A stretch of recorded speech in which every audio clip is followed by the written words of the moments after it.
we start Facebook. Okay, so we got Facebook going on and we have YouTube going on. And welcome to MS Live. I'm your host, Dulci Hill, and it's Thursday, top of the hour. And today we're going to talk about the difference between a relapsing remitting MS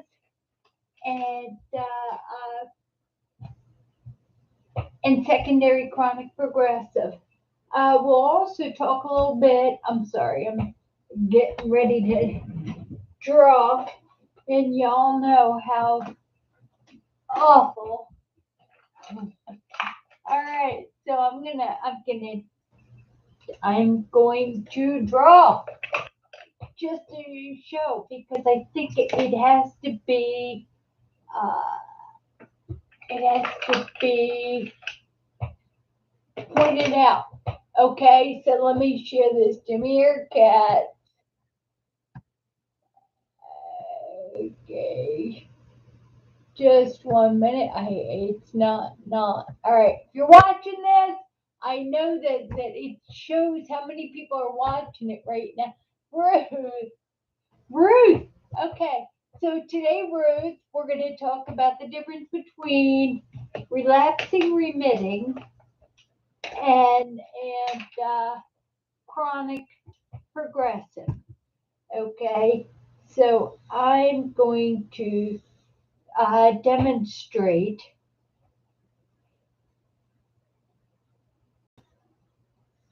I'm gonna show you. I'm gonna show you. All right.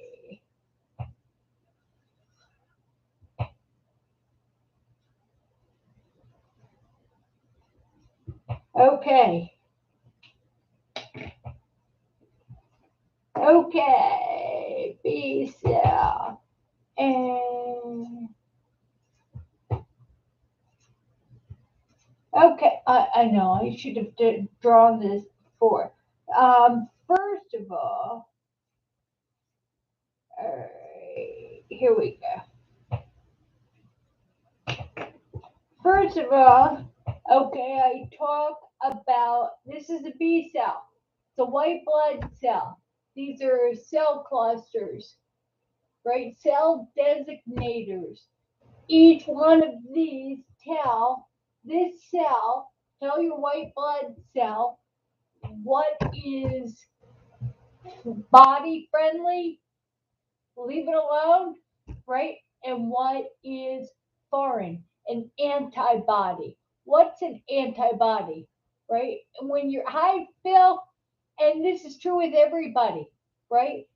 Everybody's got these cell designators, and they tell that cell, hi, Dennis, hi, Alan. Anyway, tell that cell what is friendly, what is of the body, and what is against the body, antibody. What is an infection?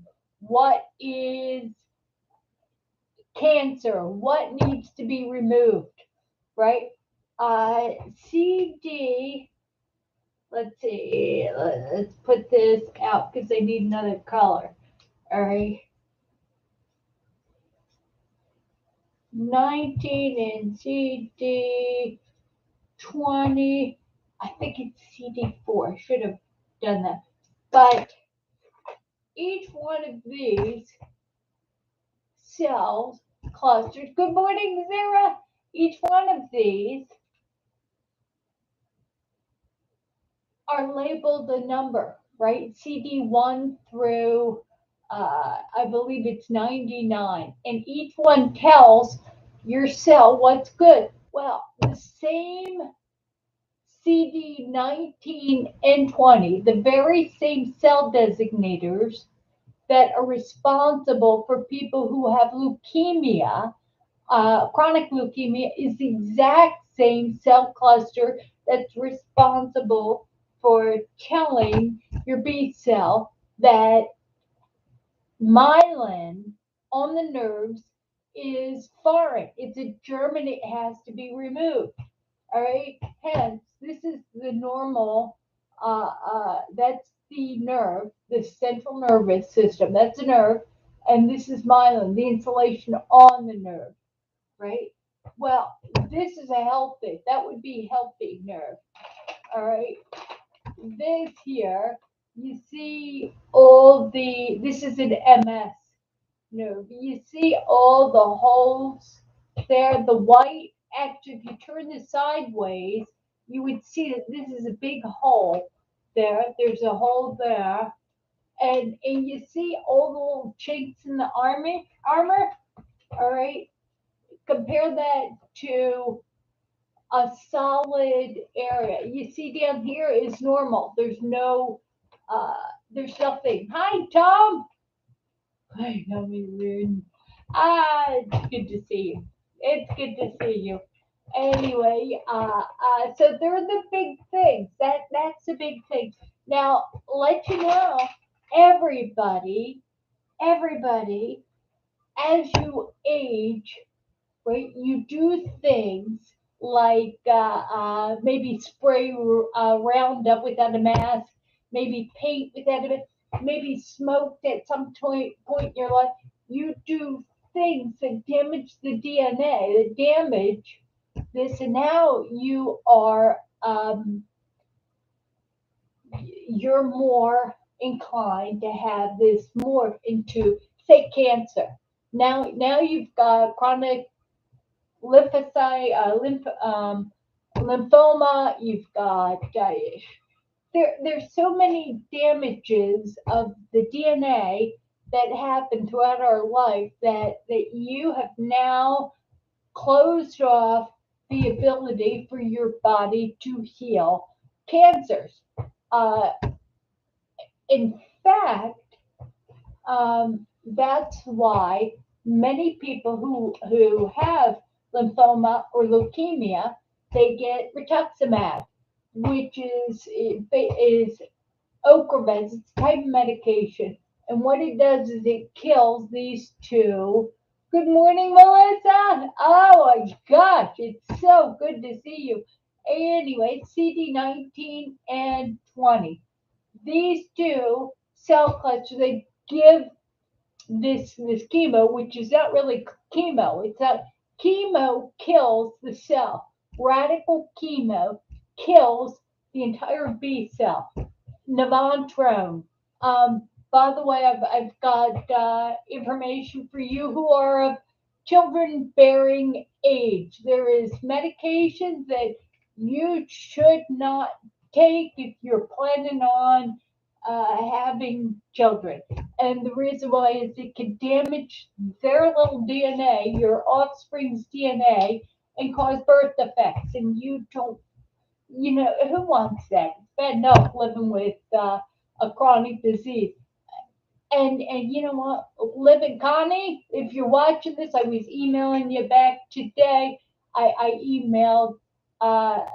There's also, I don't know. I'm getting off topic, but all right. So this here, we've got to take monoclonal antibodies to kill one of these, just to say leave the insulation alone, leave it alone, stop poking the bear, because leave it alone, because when you don't take that, right, you don't take disease modifying medications when you've got relapsing remitting, and all this is alive and it's going like crazy. If you don't take that, then you're setting yourself up. Many people with holes. All right, and the reason why this is really important to know, it's really important to know, is there's a difference between relapsing remitting. They work on the exact same CD19 and 20. No, they're different. And the reason why is rituximab is made. It was synthesized off of a mouse DNA, mouse molecules. It has tell you what, my mom's got chronic leukemia, and it has a successful tolerant rate so good. I talked to a guy yesterday who had been taking it for lymphoma. He's an older gentleman, former Marine, and he's been taking that. And he took a radical chemo to kill all these blood cells. So it was chemo he got, but they also gave him rituximab. Hi, Karen. They gave him that to kill the CD19 and 20s. And there's some evidence that says Johns Hopkins, if you look at PubMed, there's some evidence that says if you take this medication, that you have the potential of not ever having CD19 or 20 come back. Hi, Dee Dee. Hi, Nicole. So it's good to know. It is good to know. And to answer Ruth, to answer your question, is Ocrevus and rituximab the same thing? They're both owned. That both those medications are originally manufactured by Genentech. Again, rituximab is based off mouse DNA, and it works, right? But Ocrevus, what Genentech did, this is big pharmaceuticals, what they did is they said, we are not going to put money into research to prove that rituximab works for multiple sclerosis. Why aren't they putting the research? Why aren't they going to put money into proving that safe medication is good? Rituximab, it's cheap. You know why? Follow the money. There's no money in that company, in Genentech, in rituximab, because the patent ran out. So rituximab, that mouse molecule medication, can be, hi Daniel, they can be generic. It's generic now.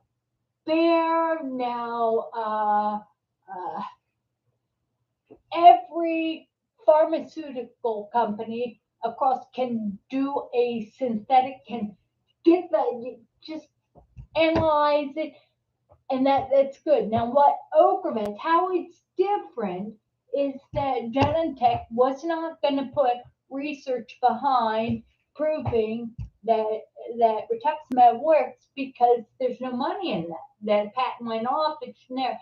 So what did they do? They took Ocrevus and they took a medication.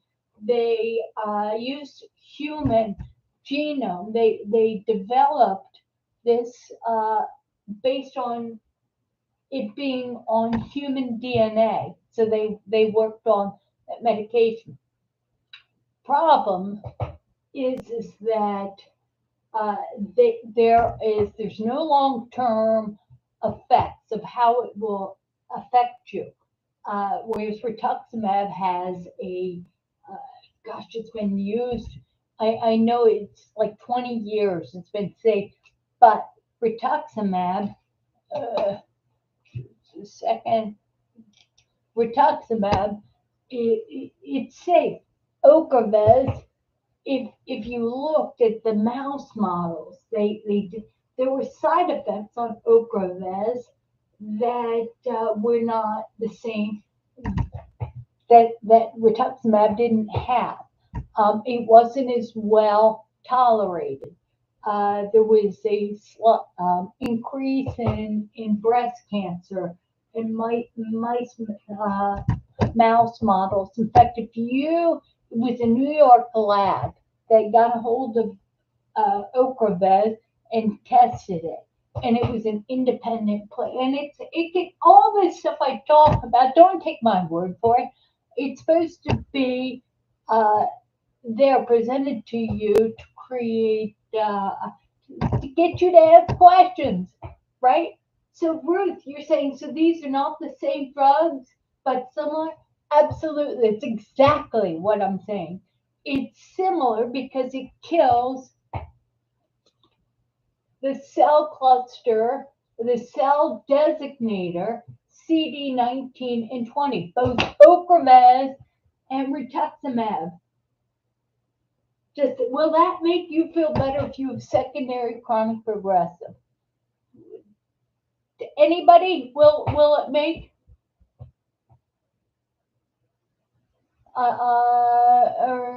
So Melissa's having seasonal allergies and she's feeling better. Let's see. She's getting over having COVID-19. I what COVID-19. I'm not getting tests because you know what? It's interesting when you study molecular biology, and I have because I need to know how the watch is made. I need to, and I tend to lose. Hi, Mace. Mace is here. Mace is on Facebook. Mace, I'm gonna be doing this on Twitter. Uh, I just have to do this because then I can bring 5 people in at once. If you want to be an expert, Gina, yeah, and Gina just said it. None of these drugs that we take are meant to feel better, and yet it's bizarre you say that because I looked it up, right? I looked it up, and now the MS Society, now there's publications that say you should when should you take when should you take a disease modifying drug or when should you change it when you have MS, right? When should you change it? And what bothered me, it's never been in 35 years I've had this disease, whatever. I'll talk to my sister in law. She'll say, no, it was 29. So there is, I am always more wrong than right. But so you gotta research this. All right. So what is it? It said in this article I read that if you feel like you're progressively getting worse, you should change DMV, disease modifying medication. Now, question: how many people know what the mechanics are that kills these two cells so you do not have inflammation or disease activity caused by letting that cell know that myelin is bad, right? These two cell designators, tell the cell why the myelin is bad. By, tell me, hi Denise, by shutting this cell down so it leaves the myelin alone, so you don't have attacks that create holes in your myelin because it's supposed to look like this, right? It's supposed to look like solid. It's supposed to look like this. How is that going to make anybody that looks like this, they're my, how is that going to make you feel better? I just want to know how do you feel better? It's not like taking a caffeine pill, right? Because it's preventing this. Remember how you felt when they gave you IV steroids to battle attacks, to reduce the inflammation, to reduce that all the stuff. How'd you feel? Right? That's we feel better. It's like get this IV out of me. I got to wash the windows. I want to weed my garden. I'll clean up the garage. I'm telling you. Early on, you need. Hi, Susan. Where Jane? You know, Jane was here on Tuesday, and you weren't. You weren't, Susan. And so, but anyway, but you know, you're here. Most people on Tuesday thought it was Monday, right? So, okay, question. I'm feeling better finally through my second springtime allergy.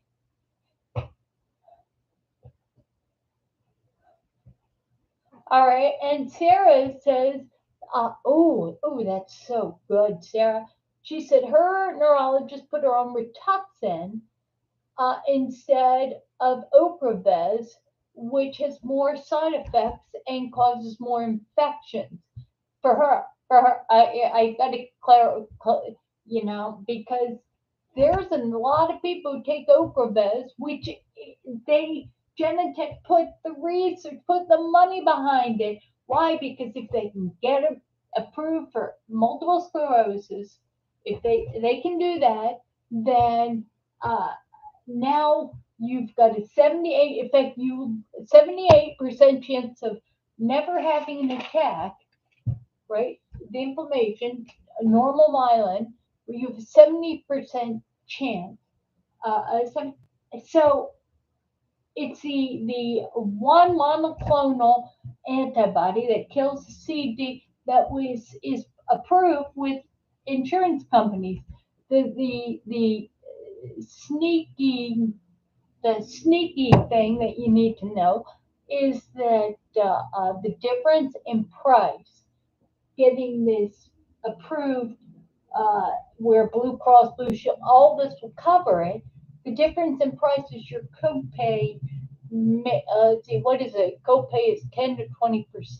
So you might be paying $700 for your Ocrevus infusion, because I think it's like $7,000, something like that, some crazy amount, right? You might be doing that, but let me tell you how much rituximab costs.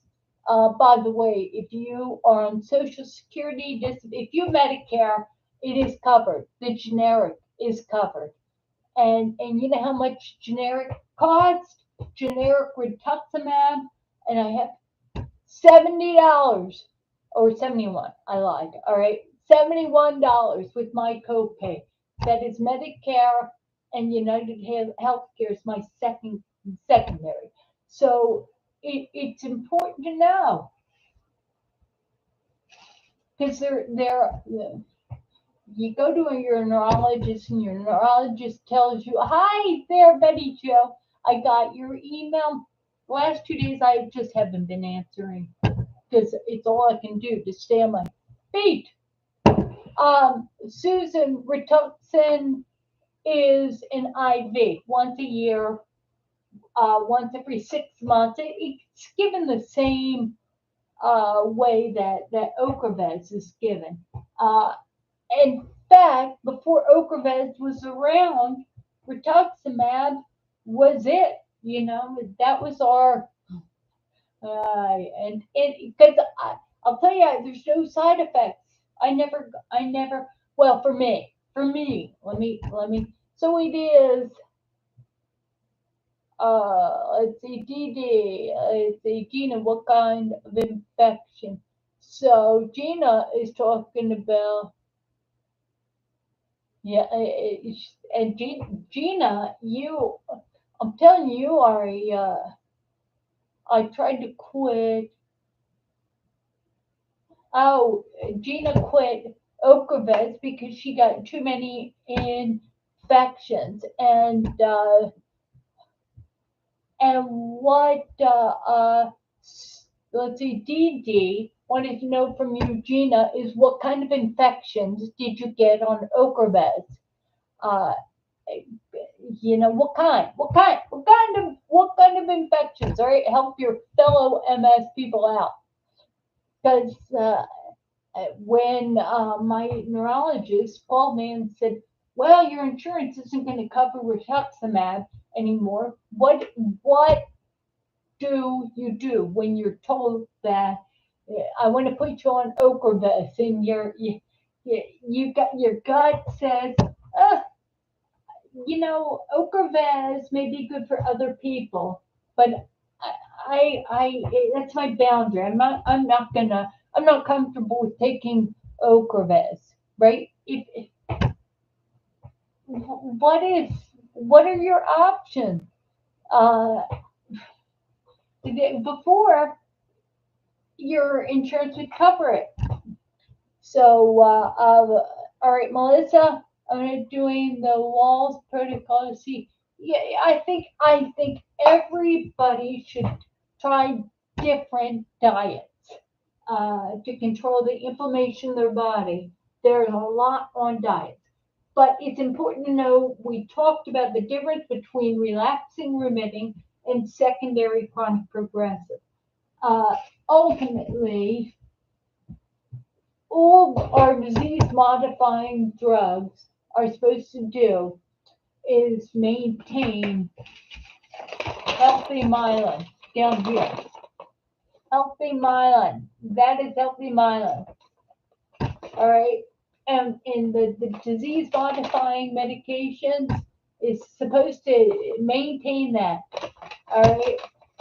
Instead of looking like this up here. This is due to active inflammation diseases. You know what, Sarah?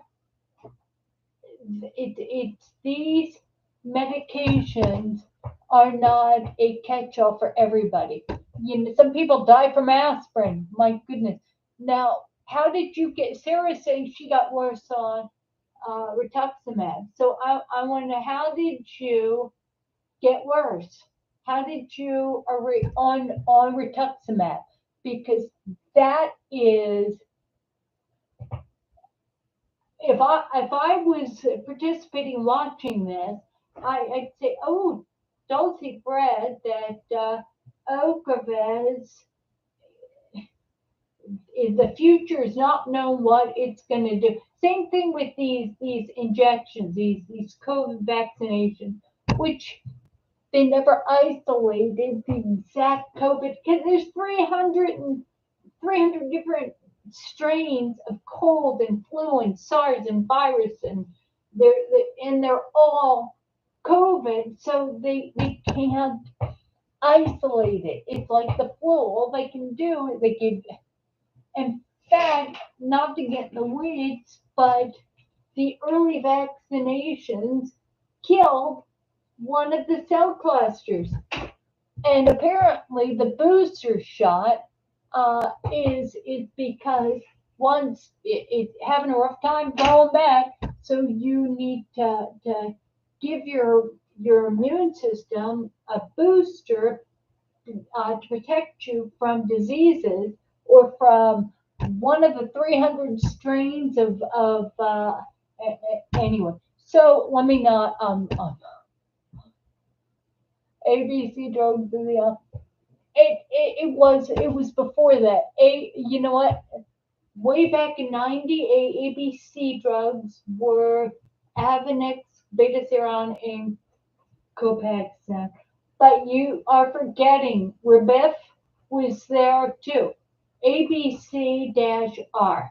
Those, and they're still the first line before you can even nowadays, before the insurance companies or neurologists will even consider the secondary medications, Lemtrada, Mazatec, Gilenya, Navantrone, Tisabri, rituximab.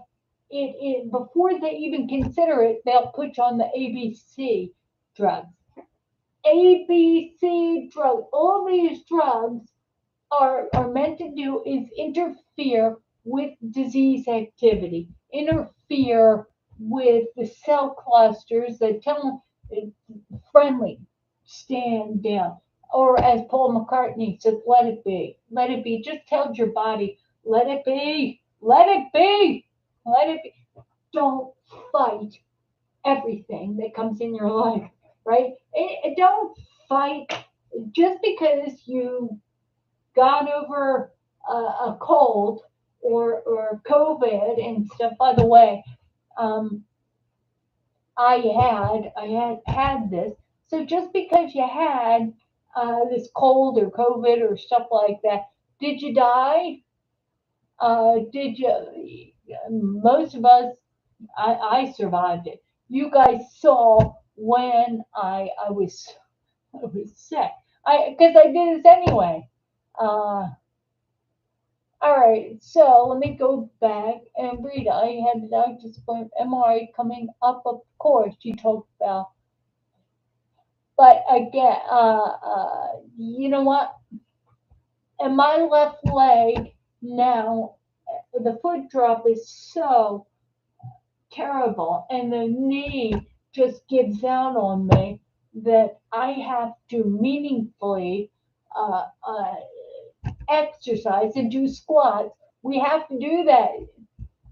We have to do squats, Susan. We have got to use it. Rehab. We got to use it or lose it. Uh, um, you have to. Again, secondary chronic progressive is because this is secondary. This has been exposed. All right, it's been exposed now for 10 years, right? And typically a nerve that has been exposed starts to get damage. You see right here?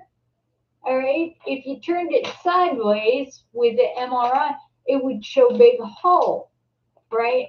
Where you can see there's a hole here. What that does is that exposed nerve, see, this is a scar, but that exposed nerve becomes brittle. And that brittleness uh, damages the nerve, and you know what? That's just the way it is when you have secondary progressive MS. There's no medication there, and there is one medication that makes you feel better, but that may be smoke and mirrors. You know how I love to say that, smoke and mirrors. You perceive you're better.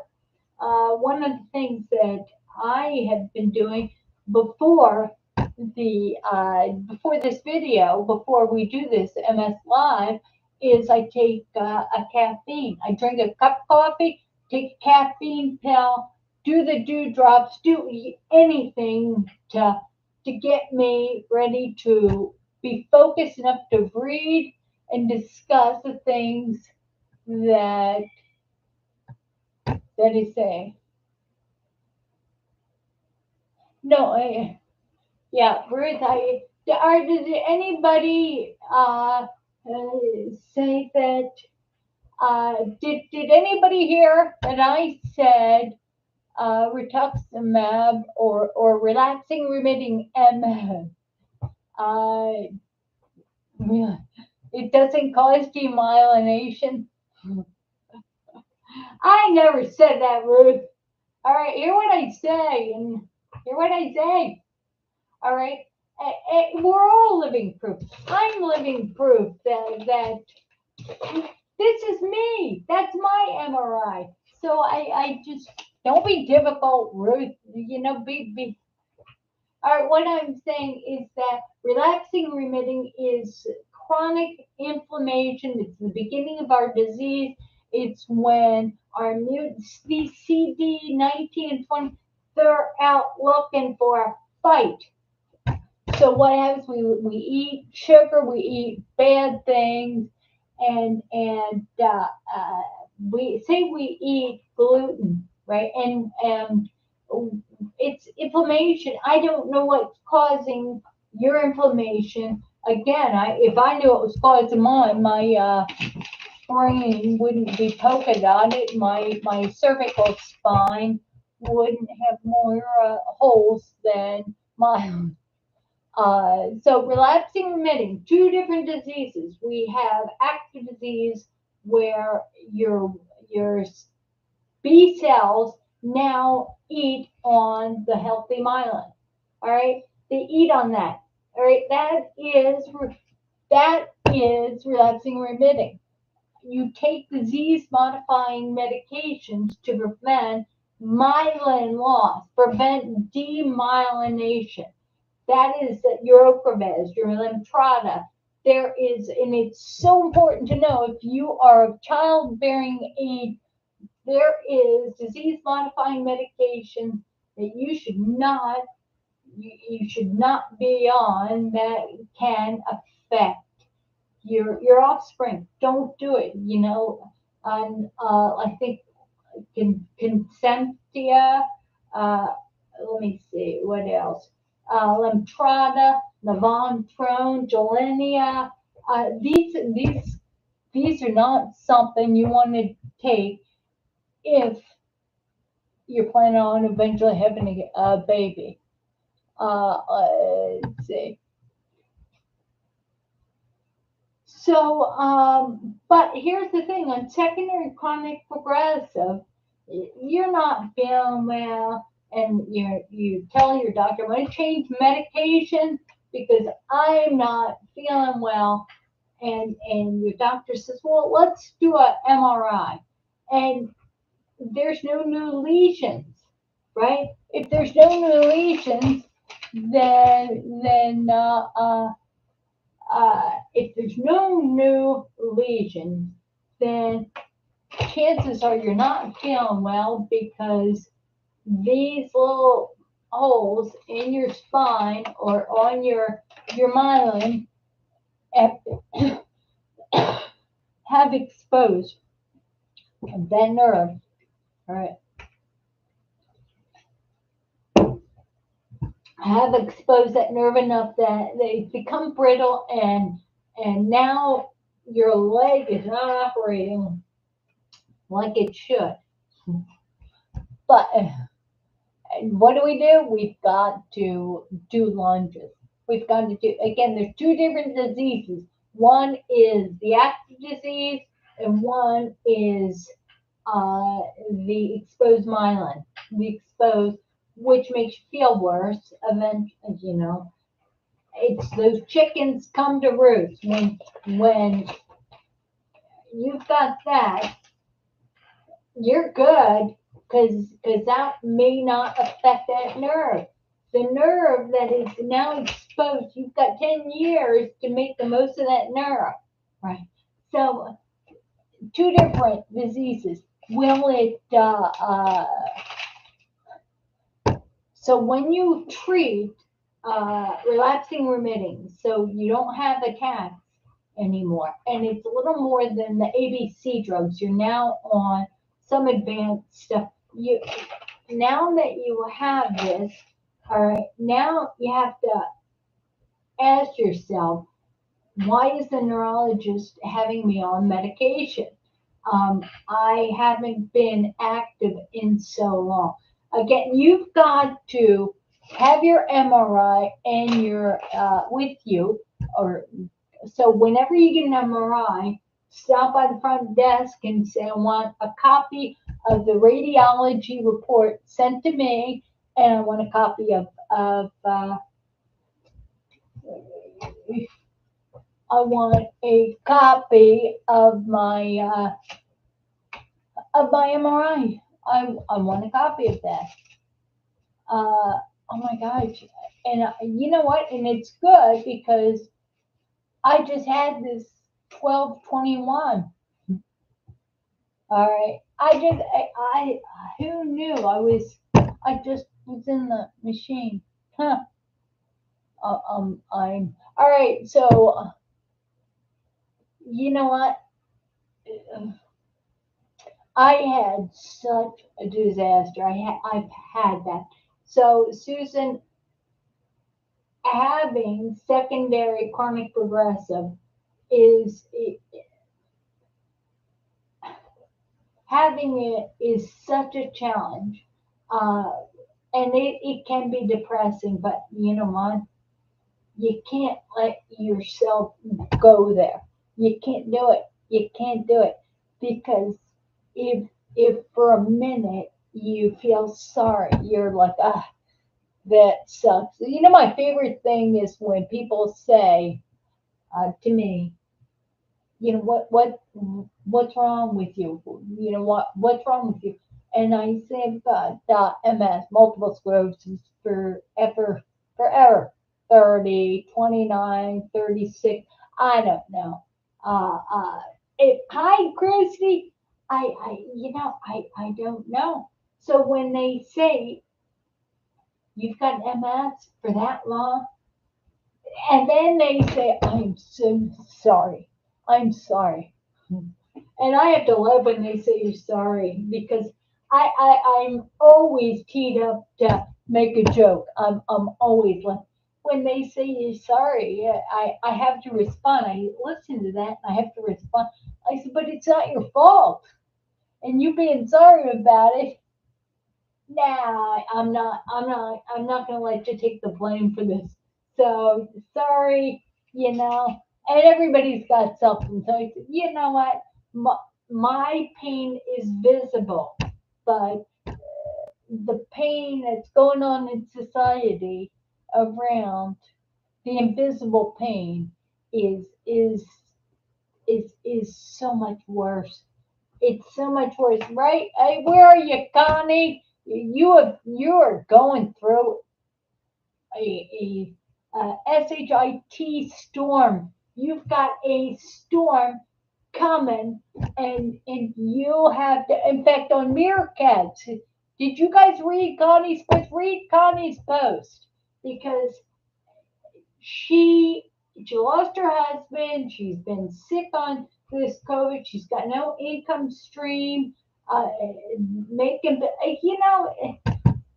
and those all of a sudden they take when your house here's an example. If your house is on fire, last thing you're thinking about is your disability, right? You're thinking about getting out of your house, right? So, Susan, what we have to do is get out of our head. I went to the pool yesterday and I was talking to so many people, and every time somebody said, "How you doing?" I was like, "Ugh, can we just talk about how you're doing?" What? And then I need to ask questions, right?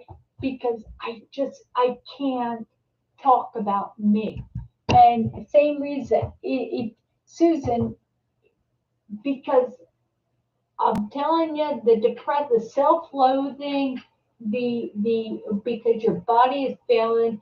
I, yesterday, yesterday I had dinner with my mom. I'll tell you a nasty little secret. I had dinner at my mom's house. I came from the pool, had a single glass of wine that I sipped on all night, and I peed on her hardwood floor. Not once, twice, trying to make the bathroom because it's not the fact that my brain doesn't know how to hold the bladder, right? And make it to the toilet. The problem is getting there, getting that foot to move. The more uh, balls that the jugular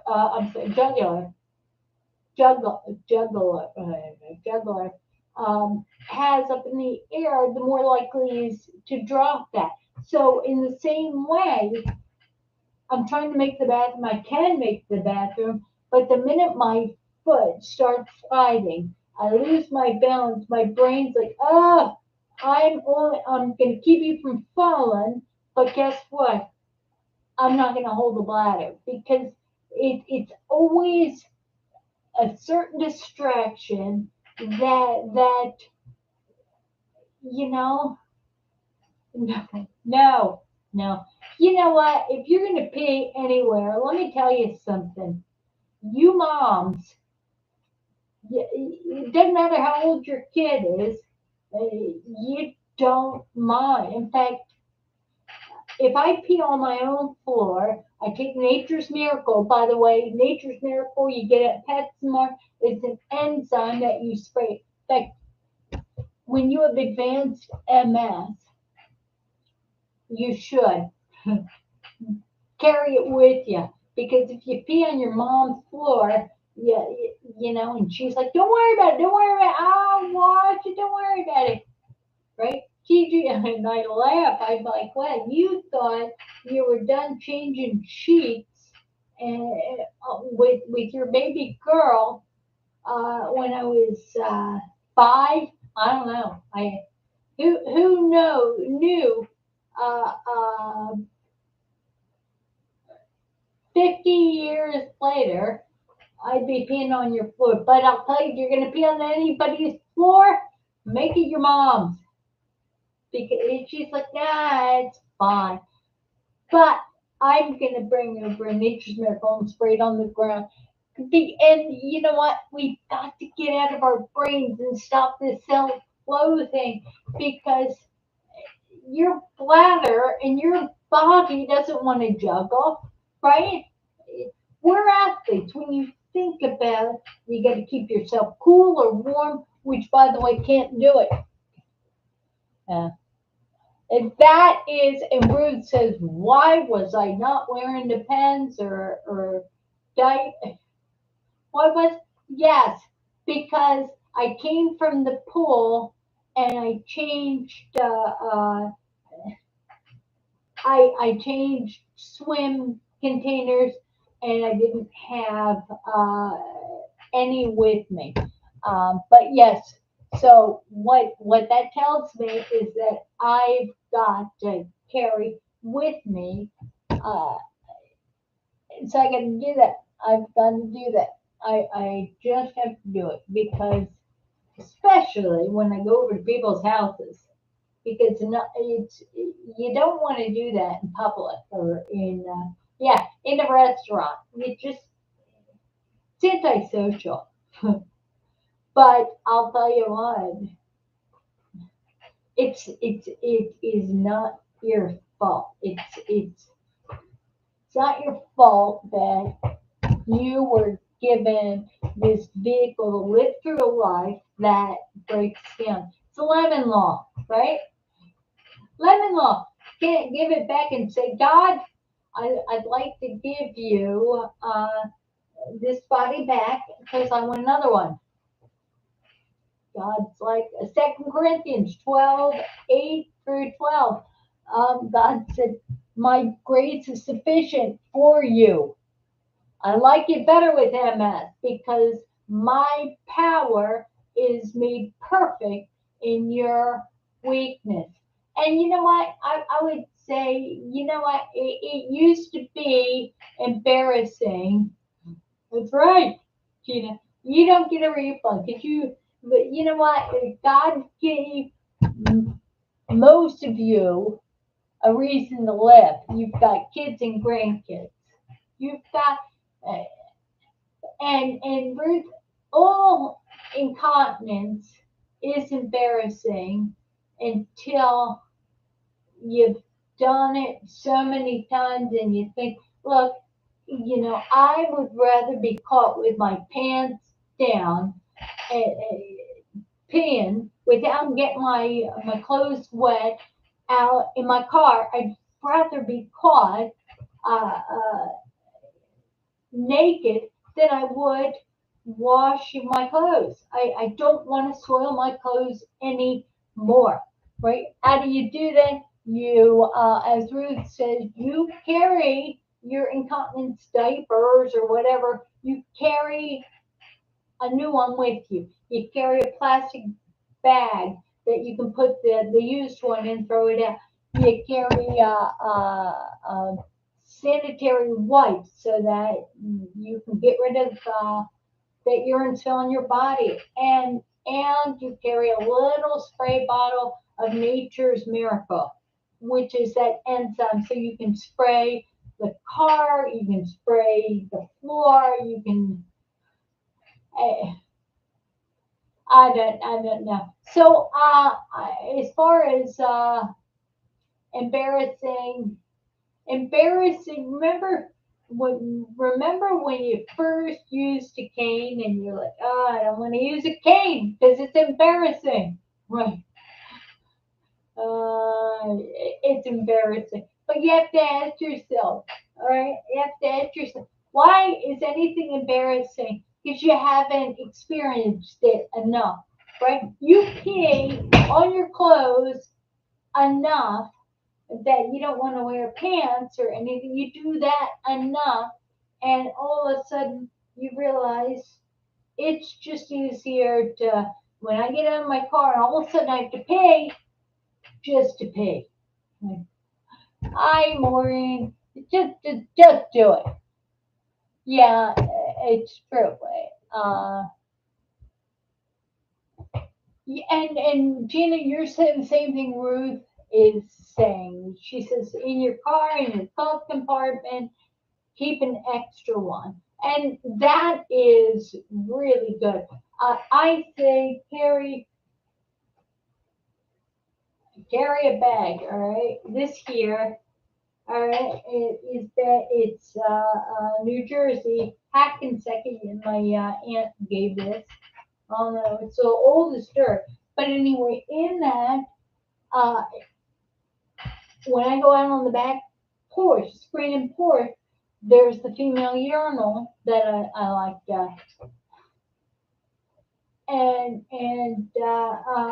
I'd say on what Ruth is saying. Thank you for the time check, me. Uh, Carry an extra depends or incontinence pad in your glove compartment, your car, but also have in case of emergency, break glass. So you have an extra, you have all the things, your depends, your uh, sanitary wipes, and also Nature's Miracle, and in a dollar store sprayer. Telling telling you, but we talked about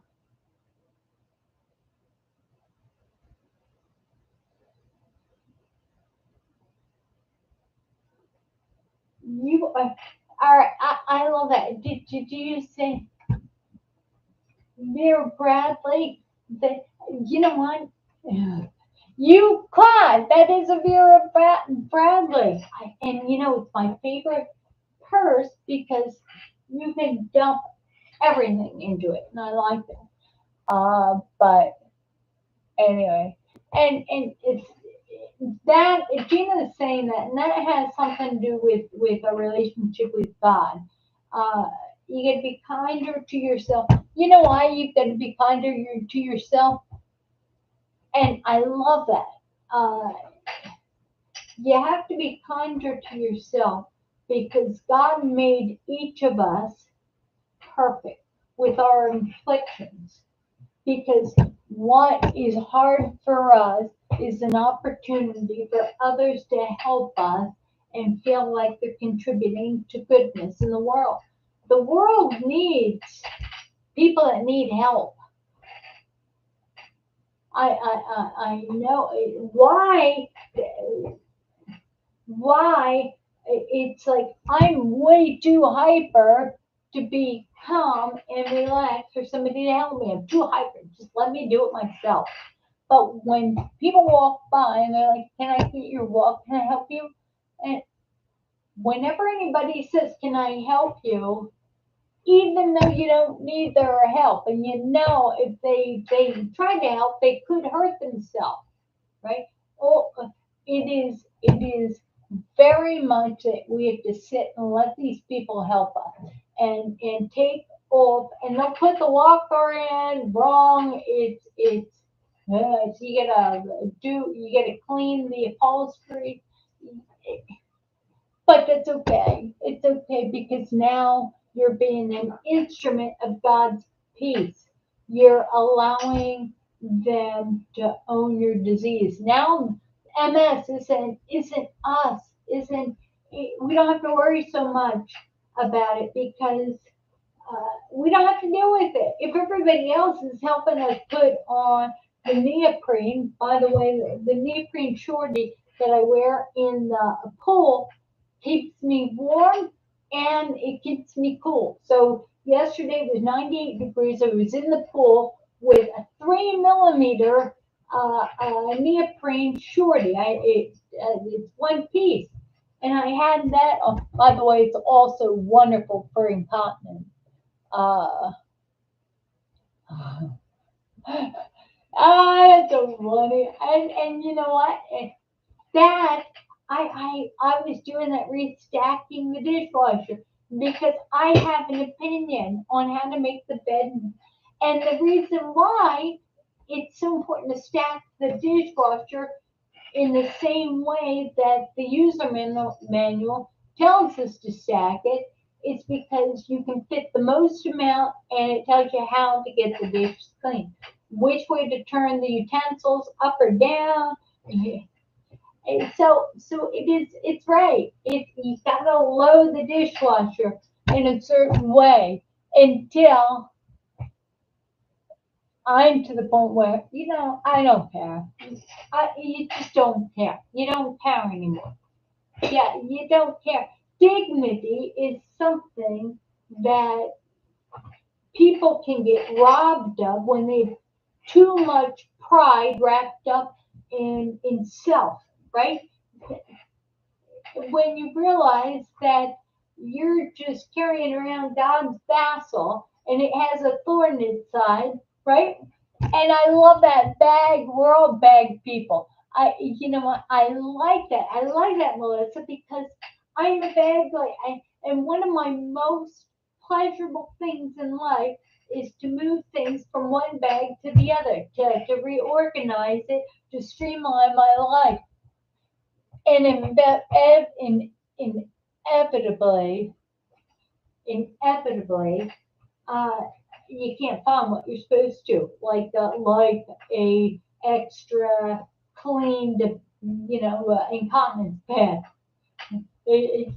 Just. But when we talk about second the thorn in our side, right? If we stop claiming that this body is ours, you ever look in the mirror and you're like, in fact, I can't even watch this because later on, this here, this my image is such a stranger to me. uh, I'm so foreign. It's a stranger, and it's good when you don't recognize yourself in the mirror because then you can say, "All right, God, I'm going to take care of this body." Right? When do you use a cane? When you're tired of laying on the feet of people in public. It's like they'd rather use a cane and be safe than having to pick you up because it's upsetting. It's upsetting. But I'd rather fall in public. I don't know. You know what? Dignity is for those people that take themselves too seriously. Dignity, dignity. You know what? Dignity is no. It's dignity has nothing to do with things that you can't control biologically. Dignity is your attitude. It's your right. It's your attitude. It's your attitude. You have to ask yourself: is it more embarrassing? In fact, I walk the dogs. I'm going to say this because I know it's the top of it. I walked the dogs 2 nights ago. I was in a field by myself. There was nobody around, but I still modestly lowered the back of my. I decided I should pee, so I lowered the back of my sport, lowered that. I started going, but I didn't drop it all the way down. So what did I do? With nobody around, I peed on my clothes because I didn't pull it all the way down. Why did I do that? Why? And then I'm kicking myself because if I didn't wear the skirt, if I just wore a dress and with that, I could have just gone there and it's stupid. I would so much rather be caught on film somewhere being naked and peeing than being disgusted with, gotta clean the puppy again. The puppy this affliction, this crisis. I got another project. Pick your project, pick your dignity, and get out of your head.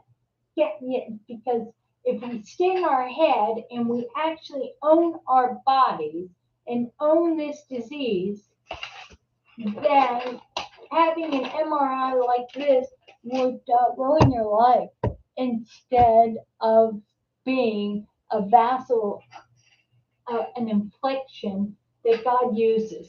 Thank you. Thank you for that. All right, so I'm going to, you know what? That's why I got to have you guys join me. Uh, yeah, I've got to have you guys join me on Twitter. I leave next Monday for no, Monday the 6th for California. So anyway, let me pray us out. So I'm gonna, while I'm over there, I'm gonna work on trying to figure out all these platforms that I should be doing. Anyway, God bless you. Let's pray us out. Lord, Heavenly Father, thank you for everybody who participated today.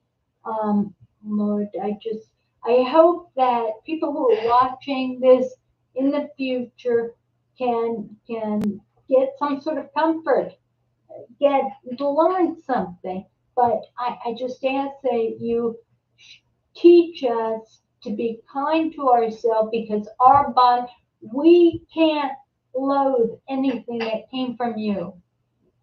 And all of a sudden it's like, this isn't the body, the flesh, the carbon, all this stuff is not our fault. And you believe in us so much that that you have allowed us to have these obstacles to spread love in the world and kindness. It just is a wonderful thing. Thank you for everybody who participated today, and help us to keep coming back and live well with MS, live well despite. Anyway, I love you all. Thank you. In Jesus' name, I give thanks. Amen. Remember, in Philippians, I think it's, I'm going to get this wrong. Philippians, it says, worry about nothing, but everything with prayer and petition. With prayer and petition, make your requests known to God, and let the peace which surpasses all understanding guard your hearts and minds in Christ Jesus. However, in James, it says, when you ask God for something, you have to have the faith to move the mountain. You have to believe He's going to answer. The minute you are not sure He's going to answer is the minute you are no doubt. Remember, Jesus said, you're either for me or against me, right?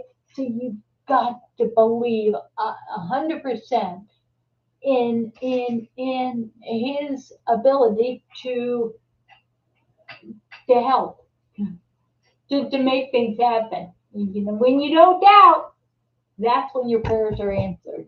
The minute you doubt, forget it.